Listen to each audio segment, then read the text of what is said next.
कर्मों का फल हर किसी को भोगना पड़ता है। अपना किया हुआ जो भी कुछ शुभ अशुभ कर्म है वह अवश्य ही भोगना पड़ता है।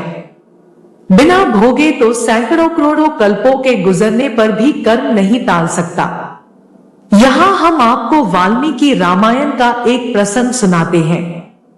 एक बार भगवान श्री राम के दरबार में न्याय पाने के लिए एक कुत्ता पहुंच गया था।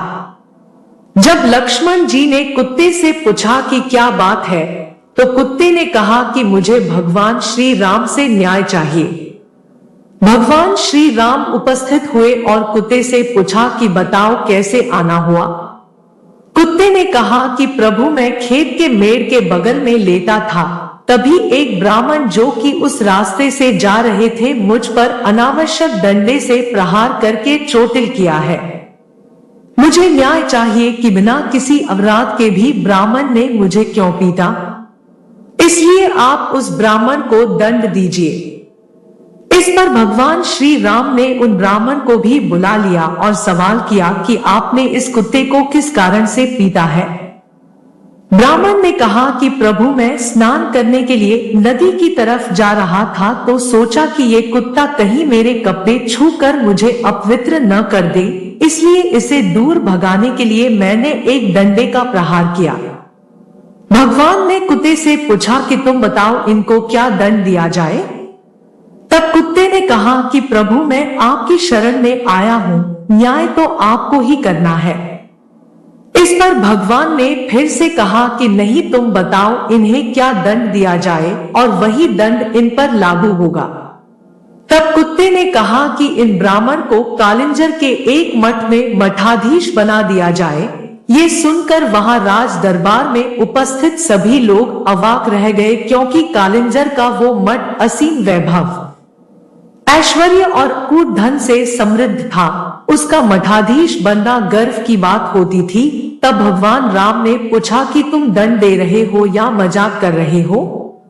तब कुत्ते ने भगवान श्री राम से कहा कि नहीं प्रभु मैं दंड दे रहा हूँ, क्योंकि पिछले योनि में मैं वहां का मठाधीश ही था, पर उस मठ में उपस्थित ऐश्वर्य, समृद्धि, अकूट धन ने मेरी बुद्धि भ्रष्ट कर दी। मुझे जो सत्य के प्रति कार्य करना था उसे न करके मैं गलत कर्मों में लिप्त रहने लगा और उसे ही जीवन का असली आनंद समझ बैठा, जिससे मेरे तप का तेज खत्म होने लगा और एक दिन मेरी मृत्यु भी हो गई। उसके बाद मुझे ये कुत्ते की योनि प्राप्त हुई है। मेरे कर्म इतने खराब हो गए थे कि दोबारा मनुष्य जन्म भी नहीं मिला। इसलिए प्रभु मैं जानता हूँ कि ये ब्राह्मण भी कालिंजर के मठ के मठाधीश होते ही ऐश्वर्य भोग में लग जाएंगे और इनका भी निश्चित रूप से तप का तेज खत्म हो जाएगा और ये भी मेरी तरह कुत्ता बन के द्वार द्वार घूमेंगे भोजन के लिए। कुत्ते के रहस्य भरी बातों को सुनकर सभी लोग आश्चर्य से भर गए। कर्म सिद्धांत का यह नियम है कि प्राणी जो भी कर्म करता है उसके फल को भोगने के लिए उसे दोबारा जन्म लेना पड़ता है, क्योंकि पूर्वकृत कर्मफल पूर्व जन्म में पूरा नहीं हो पाता है। अर्थात कुछ कर्म इस प्रकार के होते हैं जिनका फल इस जन्म में वर्तमान पर्याय में मिल जाता है, और कुछ कर्म इस प्रकार के होते हैं जिनका फल इस जन्म में नहीं मिलता है, इसलिए अगला जन्म पुनर्जन्म लेना पड़ता है। जिन कर्मों का फल वर्तमान जन्म में फलित नहीं होता है उसको भोगने के लिए उचित समय पर वर्तमान शरीर का त्याग करके नवीन शरीर धारण करना पड़ता है। प्रकृति में कोई भी चीज अक्षम्य नहीं है।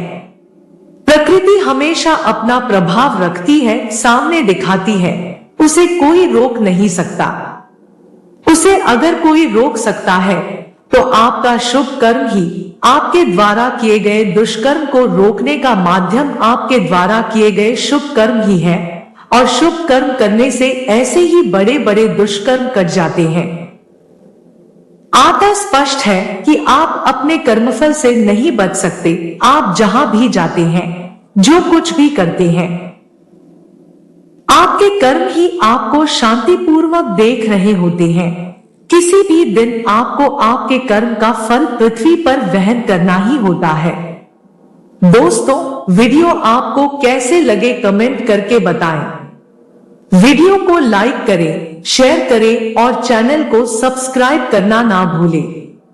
Thanks for watching.